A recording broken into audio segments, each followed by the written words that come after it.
JEN इनकी vacancy, JEN की vacancy निकली थी, खाली चली गई। मेरे ख्याल में आज बेरोजगारी के जमाने में आप इमेजिन कर सकते हैं कि सरकार ने जितनी वैकेंसी नहीं निकाली उतने लोग ही उपलब्ध नहीं है उनको, मतलब जिसने फॉर्म भरा उसी को नौकरी मिल गई। लास्ट ईयर एग्जाम्स में पोस्ट खाली रह गई, नाबार्ड वैकेंसीज निकालता है उसमें पोस्ट खाली। इंटरनेशनल की अगर मैं बात करूं तो IMF वैकेंसीज निकालता है एग्रीकल्चर बेस पर, उसमें वैकेंसीज उसमें अच्छे लोग नहीं मिल पाते क्योंकि डिग्री, हाँ लोग है ही नहीं, चूज किस में करें। तो ये 100% फर्स्ट ऑफ ऑल तो उसके गवर्नमेंट सेक्टर में बहुत ज्यादा चांसेस हैं जॉब पाने के। अदरवाइज नाबार्ड हो गया, ICAR हो गया और बैंकिंग सेक्टर हो गया, इसमें इतनी जॉब्स हैं कि मतलब उनको अभी तो हालात ये है कि मेरिट पे तय करना अलग बात है, उनको तो खाली आदमी चाहिए कि मिल जाए और उसको हम रख लें स्किल्ड पर्सन। अभी तो जो करेगा उसमें एक आदमी पे 5 जॉब्स है, ये वाली सिचुएशन अभी तो है अगले 5-10 साल। नमस्कार साथियों, मैं Akash Shekhawati group of institution Sikar में आज एक ऐसे विषय पर चर्चा करने जा रहा हूं जो वास्तव में बड़ा अद्भुत है। दोस्तों, बीटेक की एक ऐसी ब्रांच जिसके बारे में लोग अभी अछूते हैं, लोगों को ज्यादा अवेयरनेस नहीं है उसके बारे में। मैं बात कर रहा हूं एग्रीकल्चर फील्ड की, यानी कि बीटेक इन एग्रीकल्चर। एग्रीकल्चर से कोई भी देश, कोई भी जाति अछूती नहीं है, क्योंकि बिना एग्रीकल्चर के आपका जीवन संभव नहीं है। कंप्यूटर से आप कोडिंग सीख सकते हैं, सिलिकॉन वैली तक जा सकते हैं, मगर एग्रीकल्चर की दुनिया से अगर आप होकर गुजरते हैं तभी आप परिवार का, समाज का, देश का पेट भर पाएंगे। पहली अर्थव्यवस्था की अगर हम बात करें तो पंचवर्षीय योजना में भी जवाहरलाल नेहरू ने कृषि को ही प्राथमिकता दी थी, यानी कि पहले 5 साल हेराल्ड डोमर ने 5 साल समर्पित किए थे। पंचवर्षीय योजना जो भारत की आई थी उसमें 5 साल किसको समर्पित थे? कृषि को। आज उसी ब्रांच की बात कर रहा हूं जो करोड़ों का पैकेज अपने अंदर छुपा के बैठी हुई है, यानी कि इस ब्रांच के बाद भारत में ही नहीं बल्कि अब्रॉड में भी करोड़ों के पैकेज यहां से जाते हैं। तो उसी ब्रांच पर चर्चा करने के लिए मेरे साथ आज जुड़े हैं हमारे कॉलेज के चेयरमैन सर आदरणीय रंजीत जी। नमस्कार सर। नमस्कार सर, स्वागत है आपका। सबसे पहले तो सर मैं ये जानना चाहूंगा आपसे कि आप आने वाले भविष्य में 5 साल में या 10 साल में इस एग्रीकल्चर ब्रांच को किस तरह से देखते हैं और वर्तमान स्वरूप में लोगों को इसके अवेयरनेस के बारे में कुछ बताएं सर। देखिए आकाश जी, एग्रीकल्चर ब्रांच का जहां तक सवाल है, ये ब्रांच बिल्कुल नई नहीं है, ये ब्रांच काफी समय से है। लेकिन जो विद्यार्थी +2 में एग्रीकल्चर करते हैं या उनको बहुत ज्यादा इसके बारे में जानकारी अभी नहीं है, उनके लिए एग्रीकल्चर का मतलब, अगर एग्रीकल्चर में कुछ करना है तो BSc एग्रीकल्चर को वो मानते हैं। बीटेक एग्रीकल्चर के बारे में ज्यादा नॉलेज नहीं है। एग्रीकल्चर बेस्ड इकोनॉमी है इंडिया की, बिल्कुल सब कुछ एग्रीकल्चर पे ही डिपेंडेंसी है। और एग्रीकल्चर ने पिछले 50-60 साल में आजादी के बाद इतना सब कुछ चेंज देखा है। क्लाइमेट कंडीशंस चेंज हुई हैं और बहुत सारी खेती करने के तरीके चेंज हुए हैं।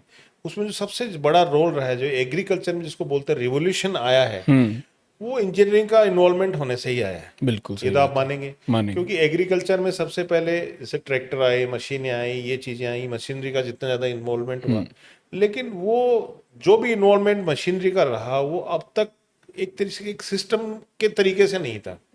उसमें लोग अपने अपने हिसाब से चला रहे थे, ये कर रहे थे। उसको एक प्रॉपर सिस्टम में लाने के लिए गवर्नमेंट ने इंजीनियरिंग सेक्टर में इसका इन्वॉल्वमेंट बिल्कुल डेवलप किया। अब क्या हुआ, धीरे धीरे इंजीनियरिंग ये इसकी इंडस्ट्रीज खूब बनने लग गई। जब इंडस्ट्रीज बनने लगी, गवर्नमेंट भी एग्रीकल्चर में इंडस्ट्रीज डेवलप कर रही है अपने स्केल पे। ICAR और वगैरह जो नाबार्ड वगैरह जो गवर्नमेंट की जितनी भी संस्थाएं हैं, वो आज की तारीख में लोन्स भी देती हैं, ये भी देती हैं। कोई अपनी डेयरी यूनिट लगाए, कोई अपनी सीडिंग यूनिट लगाए, कुछ भी लगाए। मशीनरी का काफी कुछ इन्वॉल्वमेंट अब इसमें हो गया है। और जो अब इंजीनियरिंग में, इसमें एग्रीकल्चर में जो भी चेंजेस करने हैं गवर्नमेंट को, और क्रॉप्स बढ़ानी है और किसान की आमदनी दुगनी करनी है। देखिए आज की तारीख में अगर किसान समृद्ध है तो देश समृद्ध है, देश समृद्ध है तो सरकार समृद्ध है। आज की तारीख में सरकार के लिए सबसे बड़ा इश्यू जो है वो है कि एग्रीकल्चर में लोगों की इनकम को कैसे बढ़ाया जाए। ट्रेडिशनल तरीके से उसको बढ़ाना बड़ा मुश्किल है। तो एग्रीकल्चर इंजीनियरिंग का उसमें फिर रोल आ जाता है कि इसको क्लाइमेट कंडीशंस को चेंज करना या मशीनरी के थ्रू मिनिमम लेबर पे काम करवाना, ये सब चीज़ों को जोड़ के। और जो कॉस्ट है, अभी सबसे बड़ी दिक्कत एग्रीकल्चर में आज की डेट में क्या आ रही है? कॉस्टिंग।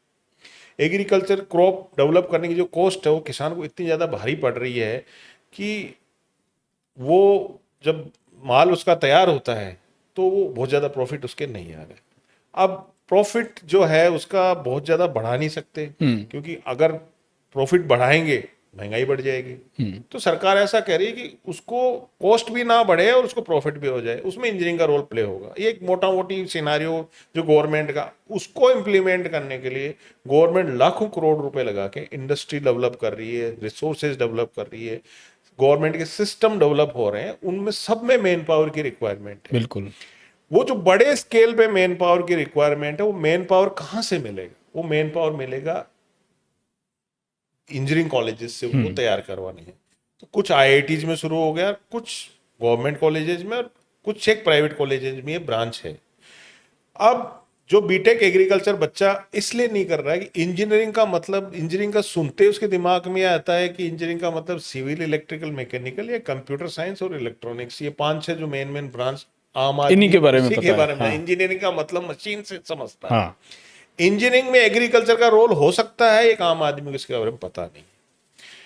देखिए, मेरा 25 सालों का जो अनुभव है वो ये कहता है कि आपको बीटेक में एडमिशन लेने से पहले ये देखना चाहिए कि डिमांड सप्लाई का रेशियो क्या चल रहा है। बिल्कुल सही बात है।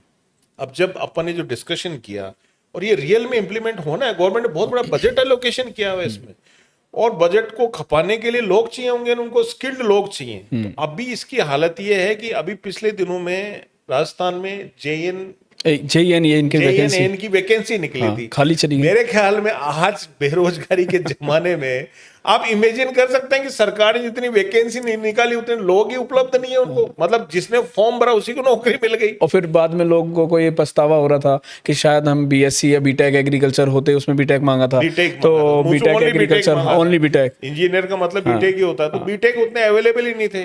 तो जब लोगों को अब ये समझ में आ रहा है कि वो कर लेते हैं, अब लोग उसके पीछे भागते हैं। अपने क्या है कि एक राजस्थान में सबसे बड़ी प्रॉब्लम ये है कि जब वो फील्ड खत्म होने के कगार पे होते हैं, जब लोग उस तब लोगों को पीक पे होता है, जब उसके पीछे भागते हैं और फिर उस फील्ड को बदनाम करते हैं, हमें जॉब नहीं मिला, ही नहीं मिला। तो कम से कम हर फील्ड में अगर लोग घुसते चले गए तो जॉब कैसे मिलेगा? तो बीटेक एग्रीकल्चर ब्रांच बहुत बड़ी ब्रांच है, और इसमें बीटेक जो एग्रीकल्चर है इसके अंदर maths as well as bio as well as agriculture, तीनों में से किसी भी स्ट्रीम से उसने +2 किया, तीनों के तीनों बच्चे इसमें एडमिशन के लिए एलिजिबल है। अगर कोई बच्चा बीटेक एग्रीकल्चर में एडमिशन लेगा तो ये 100%, फर्स्ट ऑफ ऑल तो उसके गवर्नमेंट सेक्टर में बहुत ज्यादा चांसेस हैं जॉब पाने के। अदरवाइज नाबार्ड हो गया, ICAR हो गया और बैंकिंग सेक्टर हो गया, इसमें इतनी जॉब्स हैं कि मतलब उनको अभी तो हालात ये है कि मेरिट पे तय करना अलग बात है, उनको तो खाली आदमी चाहिए कि मिल जाए और उसको हम रख लें स्किल्ड पर्सन। अभी तो जो करेगा उसमें एक आदमी पे 5 जॉब सही है वाली सिचुएशन अभी तो है अगले 5-10 साल।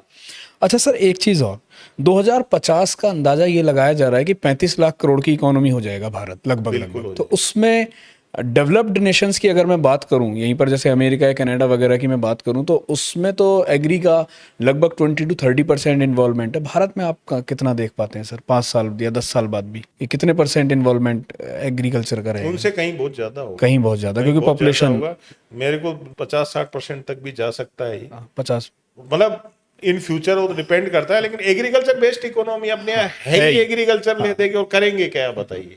इंडस्ट्रीज आएंगी, सब कुछ आएंगी, इकोनॉमी का उसमें भी होगा, लेकिन इंडिया के पास में सबसे बड़ी चीज है कि इतने रिसोर्सेज है, अगर उनका करें इकोनॉमी में यूटिलाइजेशन उसका कितना होता है, ये तो अपने किस लेवल की खेती होती है क्या होता है उसी पे होता है, लेकिन उनसे ज्यादा ही उसमें रहेगा। अपन हिंदुस्तान एक ऐसा देश है पूरे विश्व को खिला सकता है। बिल्कुल सही और बात है। अब जब से ये क्लाइमेट के रेस्ट्रिक्शन सब देखो धीरे धीरे खत्म हो रहे हैं, एग्रीकल्चर ने इतनी तरक्की कर ली है कि रोज अखबारों में पढ़ते हैं कि रेगिस्तान में केसर उग रहा है, कहीं पे क्या उग रहा है, कहीं पे क्या उग रहा है। फिर उनमें सब में मशीनी से और इंजीनियर्स की जरूरत पड़ेगी, लेकिन इतने लोग हैं, मैन पावर इतना ज्यादा है और हार्ड वर्किंग मैन पावर है, तो सब कुछ इंडिया में पैदा होने लग जाएगा। बिल्कुल सर। एक्सपोर्ट पे अपन लोग बहुत बड़े लेवल पे आ जाएंगे, इंपोर्ट की मेरे ख्याल में इन फ्यूचर जरूरत नहीं पड़ेगी। सर एक चीज़ और मैं जानना चाह रहा था कि जैसे हमारे पास एग्रीकल्चर में ले दे के 3 तरीके की इंडस्ट्री आती है, क्योंकि या तो वो क्रॉप्स यानी कि सीड्स की इंडस्ट्री में जा सकता है जिससे कि मैक्सिमम यील्ड आएगा। दूसरा इंडस्ट्री आ जाती है फर्टिलाइजर की, फर्टिलाइजर्स की टेक्नोलॉजी भी एग्रीकल्चर से जुड़ी हुई है। तीसरा आ जाता है कि खुद के बिजनेस कर सकता है वो एग्रो में जाके, कि पशुपालन में आ जाए। सीड्स और फर्टिलाइजर ही क्यों है सर, जो एग्रीकल्चर बेस्ड इक्विपमेंट्स उनकी मशीनरी की बहुत बड़ी इंडस्ट्री है। इतने इतने इतने लेटेस्ट इक्विपमेंट्स आ रहे हैं कि उनकी मशीनरी होगी। दूसरी चीज, आप आने वाले 5 साल बाद के फ्यूचर को इमेजिन करोगे तो बीटेक एग्रीकल्चर कोर्स में तो ऑलरेडी एआई पढ़ाया जा रहा है। तो सर एआई को और किस तरीके एआई से में देखते ये हैं? भी इमेजिन कर सकता हूँ कि इन फ्यूचर हो सकता है कि लोगों को जो है किसानी खेती करने के लिए रोबोट्स मिल जाए, एआई बेस्ड रोबोट्स मिल जाए, तो वो कितनी आसान हो जाएगी खेती। आप जैसे सोच के देखो, हाँ। एक ट्रैक्टर से कितनी आसानी आ गई। तो ट्रैक्टर का मतलब ये समझ लो, ट्रैक्टर से बहुत ज्यादा एडवांस चीज तो रोबोटिक्स है। उसका सब कुछ करने लग जाएगा। उसको रात को जाग के खेती नहीं करनी पड़ेगी, इलेक्ट्रिसिटी पे डिपेंडेंसी कम हो जाएगी।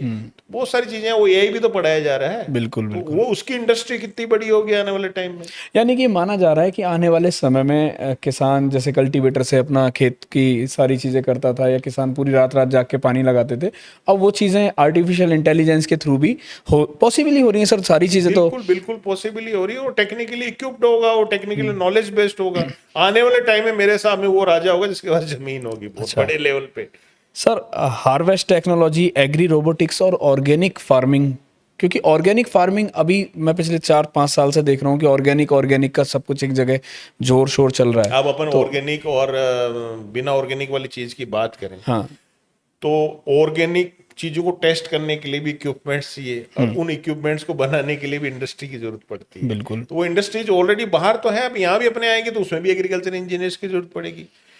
तो जब सब कुछ स्वरूप ही बदलना है, जिसपे इतना बड़ा इंडिया को कहा जाता है कि एग्रीकल्चर बेस्ड इकोनॉमी है, और मैं तो यही चाहूंगा कि इंडिया का वही टैगलाइन आगे एग्रीकल्चर बेस्ड इकोनॉमी रहे, लेकिन एग्रीकल्चर इतनी अच्छी हो जाए, क्योंकि एकमात्र ऐसा सेक्टर है जो मासेज को जॉब दे सकता है, बिल्कुल। मासेज को सेल्फ एम्प्लॉयमेंट दे सकता है, क्योंकि वो उनकी जनरेशन बाय जनरेशन उन्होंने सीखा है। लेकिन वो लेटेस्ट टेक्नोलॉजी को फॉलो करें तो बहुत कुछ हो सकता है।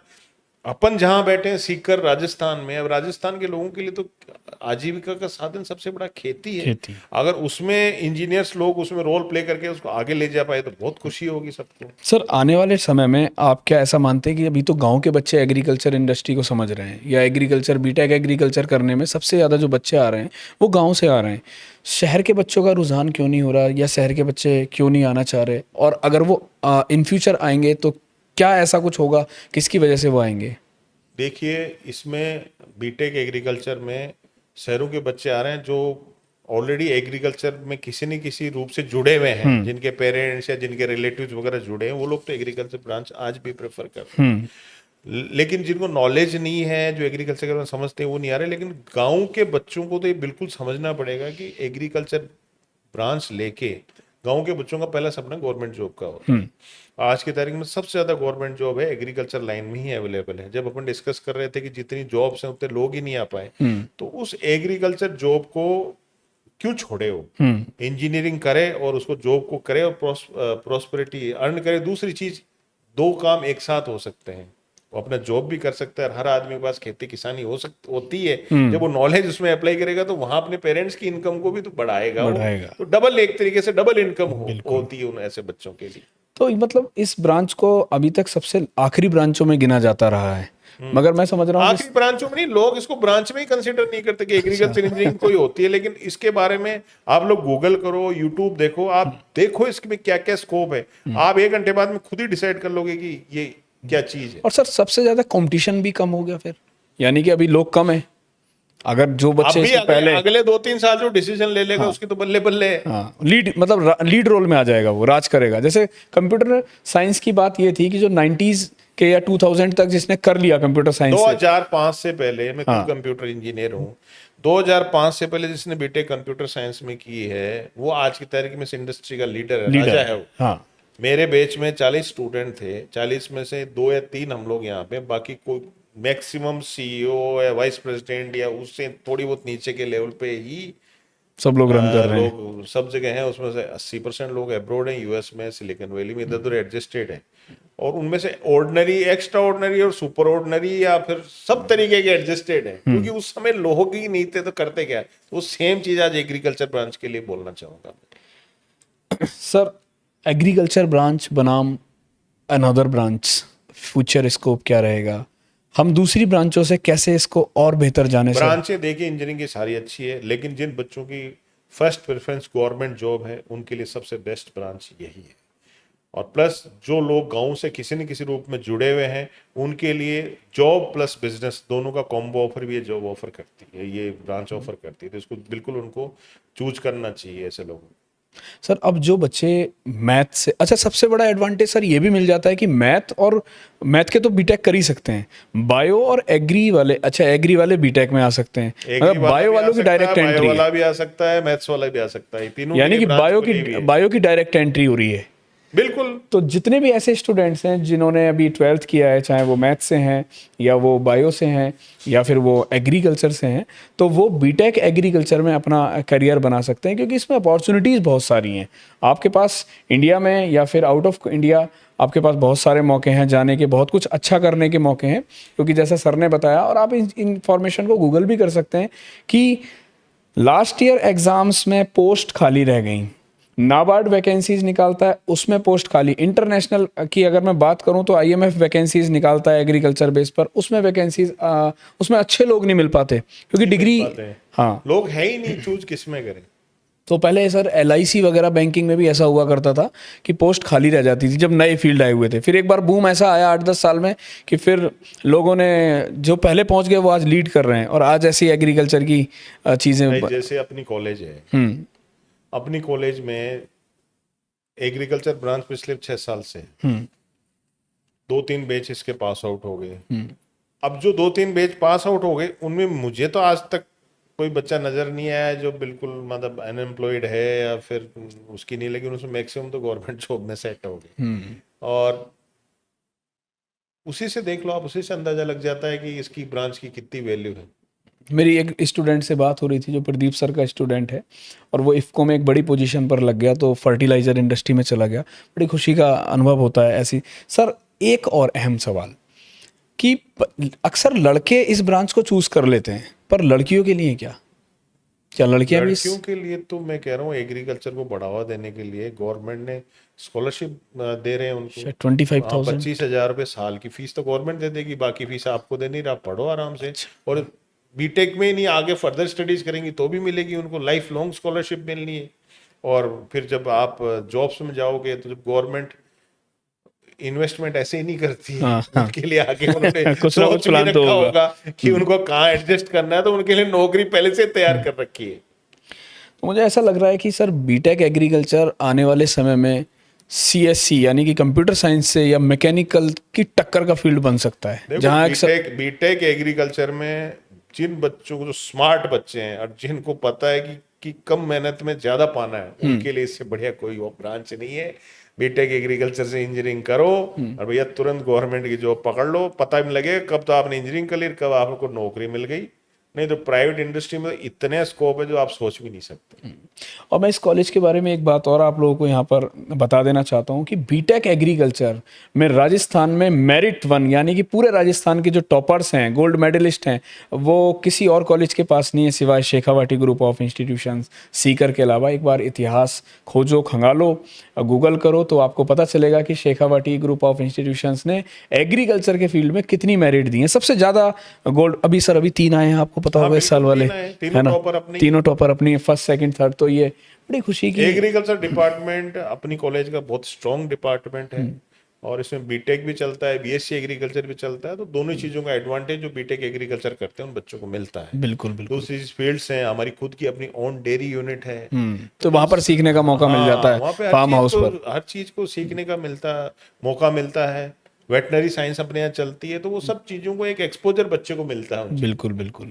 यानी कि आप एक ऐसी छत के नीचे रहते हैं जिसका आपका फार्म हाउस अपना है, दूध की डेयरी अपनी है, फर्टिलाइजर्स पे आप लोग यहाँ रिसर्च होती है, सीड्स पर रिसर्च होती है, ऑर्गेनिक फार्मिंग को बहुत अच्छे तरीके से समझाया जाता है। जब ये सारी चीज़ें प्रैक्टिकल्स से होकर आप गुजरोगे तो निश्चित रूप से आप एक अच्छे एग्री इंजीनियर बन के आगे देश का, कॉलेज का नाम रोशन करोगे।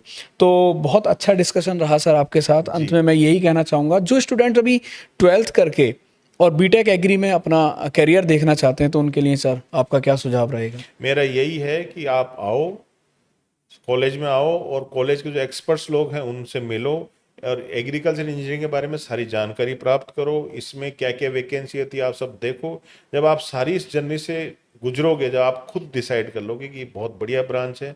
और स्पेशली जो ग्रामीण क्षेत्र के बच्चे जो इंजीनियरिंग में अपना करियर बनाना चाहते हैं, उनके लिए सबसे बेस्ट और गोल्डन ब्रांच ये है। इसको बिल्कुल भी नहीं छोड़ना चाहिए और इसके थ्रू वो लोग अपने सपनों को बहुत जल्द पूरा कर सकते हैं। बिल्कुल। तो एग्रीकल्चर ब्रांच को अभी तक हल्के में लिया जा रहा था। आशा करता हूं कि चेयरमैन सर ने जो बात बताई आपको, उसको आप गंभीरता से लोगे, उसके बारे में रिसर्च करोगे, उस ब्रांच को अच्छे तरीके से समझने की कोशिश करोगे और अनदर ब्रांचेज जैसे कंप्यूटर साइंस हुई, सिविल हुई, मैकेनिकल हुई या और बहुत सारी ब्रांचेज या स्पेशलाइजेशन है, उन्हीं की बराबर इस ब्रांच को समझोगे। और मुझे लगता है कि आप इस ब्रांच को जब समझोगे और आप ग्रामीण परिवेश से अगर हो तो आप इस ब्रांच के जो कैरियर अपॉर्चुनिटीज़ हैं उनको भी बहुत अच्छे तरीके से समझोगे। तो अधिक जानकारी के लिए आप लोग कॉलेज एक बार विजिट करो या स्क्रीन पर जो नंबर दिया गया उस पर संपर्क करके भी इस ब्रांच के बारे में समझ सकते हैं। फिर किसी ऐसे ही मुद्दे के साथ हाजिर होऊंगा, तब तक अपना ध्यान रखें। Bye bye, take care, love you guys.